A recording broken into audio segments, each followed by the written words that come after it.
Hey, I got a question. Do we make too many excuses for Shedeur? Now, over the last week, you seen me on here, I'm on here defending Shedeur and, going at certain people. I feel like it's just because people unfairly criticize him for real. So, like I say, I'm not really even a Shedorian like that. All right, hold up. What I mean is, I'm a Browns fan first, okay? Obviously, no disrespect to Shedeur. I love Shedeur. I love Dion or Coach Brown. No disrespect. I'm saying when they say Shedorian, or when people say Shedorian, I think they mean a Shedeur fan first. I'm actually a Browns fan first. So that's all I'm saying. Okay. By the way, drop in the comments, is it disrespectful for them to call Shedeur's fan base Shedorians? Let me know. All right, back to the video. But I got love for him, and it's like, when I see something unfair like this, I got to say something, right? But now, a commenter, he said something that it made me think. And it got me questioning, like, well, do we really make too many excuses for Shedeur? But before we get into that, my name is Will, and this is BTSN. So, like I said, man, one of I don't know if this guy subscribed to me or not, but a guy named Bill, right? He left a long, like 3 long comments. I ain't gonna read them. I ain't finna read all. I'll be reading comments on here, but I ain't finna read that one. But he said some valid stuff, So I decided to make a video about it. I can't type back all the stuff that I gotta say. So I'm like, let me just do a video. It's a good idea to just do that. So plus it ties into the other videos I did, right? So I guess it's like a fake series, I guess you could say. So let's get into his first point. You're making errors in how you're analyzing these statistics. Okay. Now that's funny you should say that. I mean,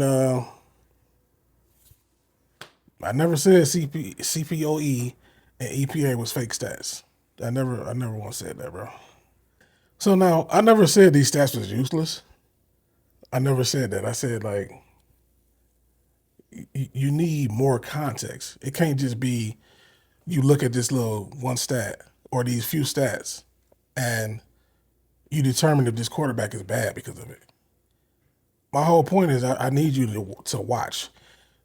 You said you was a Browns fan, so you know. And again, he wasn't trolling, by the way. So I'm not trying to like get on him or nothing. I'm just, you know, I feel like it's a good video idea, so I did it. But you said you're a Browns fan, so it's like, bro, did you actually watch?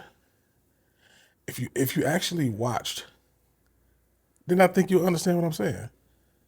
Joe Flacco didn't give us a spark. Dylan Gabriel also didn't give us a spark. I'm gonna touch on the spark comment later too, right? But when Shedeur got in there, he gave us the spark. Now, what do I mean by that? You would actually see Shedeur throw down the field. Now Flacco would do that, but he even wasn't even doing it like Shedeur, right? So it's like some of the stats may not be in Shedeur's favor. I understand that, but at the same time, what did you see when you watched? So now your next point was what? Every quarterback in the study was graded by the same standard, which that's true. So now, of course, every quarterback deals with drop passes and missed blocks and stuff falls apart during a play. We know that, right? So just because it's the same team don't mean it's the same exact situation though. You know?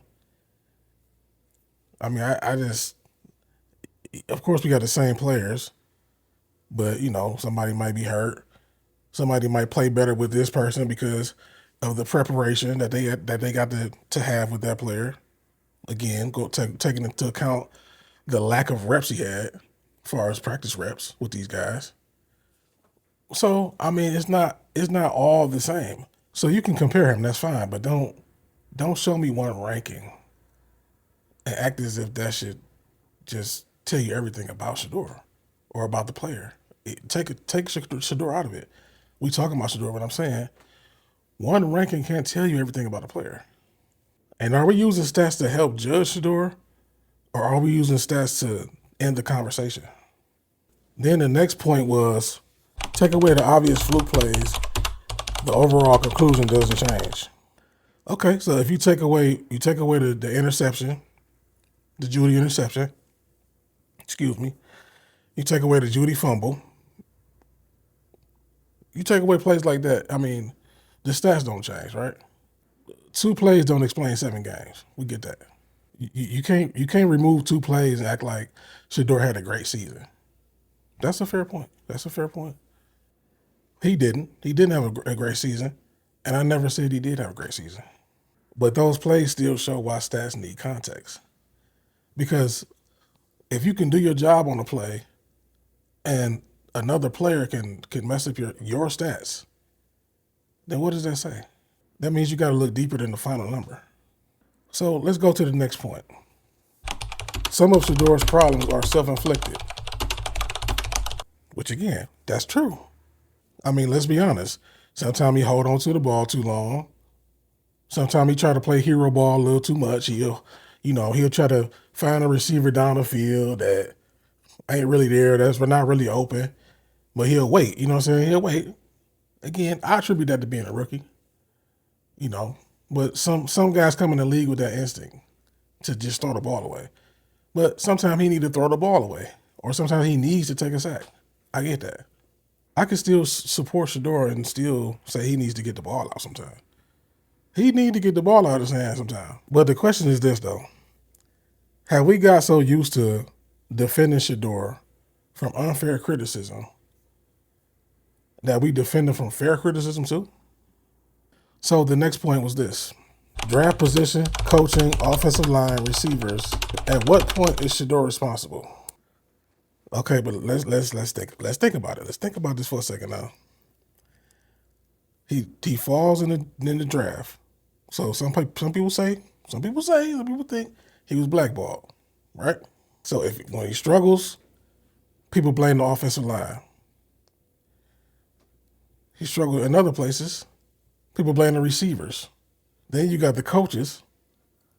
The coaches make some questionable calls. They blame the coaches, as they should. And the media. You got the media you kind of can clearly see this is some type of, they got something for them, right? But if every bad thing that happens, we question it and say, is it Shedeur's fault? Then yeah, I guess you gotta ask the question. Are we making excuses for him? Now, do I think we sometimes make too many excuses for him? Maybe, yeah, I don't know. Again, you gotta understand though, bro. When you take everything into account, and again, for real, this started in the draft. You know what I'm saying? It started in the draft. The slide was crazy. The slide was uncalled for. You tell me, do you think they're trying to make an example out of him? If this guy was the 2nd ranked quarterback in the draft, how the hell does he slide all the way down to 144? How come his coach said it was a quarterback competition coming in, but then behind closed doors, and it eventually came out, he said that he planned on redshirting Shedeur for the whole year. So mind you, Shedeur we probably would have never even seen the field if Dylan Gabriel don't get hurt. And that's why I think some people call everything an excuse. And they just dismiss the fact that context actually matters. Now, I believe the commenter said something about David Mays, right? Because he was talking about Spark and how, he had brought Spark to the team and all this stuff. And how, we've had quarterbacks before that's done the same thing for our Spark. The team responded to him, the city responded to him, and, it was it brought a spark to the fan base. But I think I was speaking about something different than what you were. But let's get into what you actually said. a spark can be real without proving someone is a franchise quarterback. So now, a spark does not prove you're a franchise quarterback. It don't prove you the long-term answer. It don't prove you the next Joe Montana or Tom Brady and nothing like that. But a spark means something, though. It does mean something. When you see a team respond to a certain player, that means something. Remember what Todd Monken said? He said, I'm not going to choose the quarterback. The locker room is going to choose the quarterback. You remember that? A spark means, like again, a spark is not everything. But if you could provide a spark, especially when the situation was, last year it was dead. It was dead.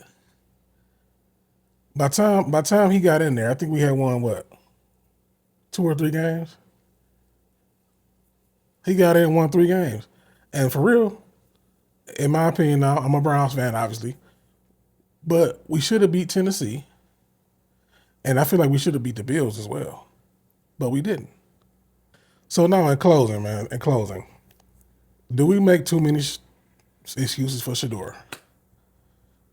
Yeah, sometimes we probably do. Again, he can make improvements, man. He can get rid of the ball faster.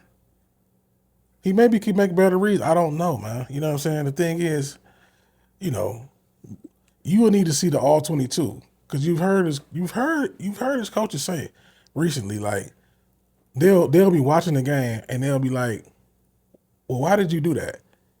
He'll explain it to them, then they'll go back and they'll be like, you know what, he was right about that. So maybe we do make too many excuses sometimes, but again, it's not. The thing is, people criticize him unfairly though, like largely. And that's the whole reason why we make these videos and we speak out against it.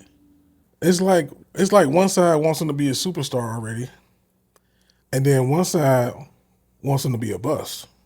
Even though I guess you can't technically be a bust if you a fifth round pick, but the truth is we don't know yet. So, in closing, man, shout out to Bill, man. Shout you out. You know what I'm saying? I gotta shout you out. I don't agree with everything that you said, but I mean Shedeur is he's judged unfairly sometimes. And I still think some people use stats unfairly. But supporting Shedeur can't mean blaming everybody else for everything. So, again, let the young man grow. He's still a young player, second year player. You know what I'm saying? With a fractured, to me, he had a fractured rookie campaign. A fractured rookie campaign. I'm sorry for saying that crazy. If you look, take it to context, everything else that happened before he got in the games. That again, this is why we take up for him, or at least this is why I'm taking up for him. So, what do y'all think, man? Drop it in the comments. Do we make too many excuses for him? Is it fair what we doing? Is it fair what the media is doing? Let me know. You know what I'm saying? Like, comment, subscribe.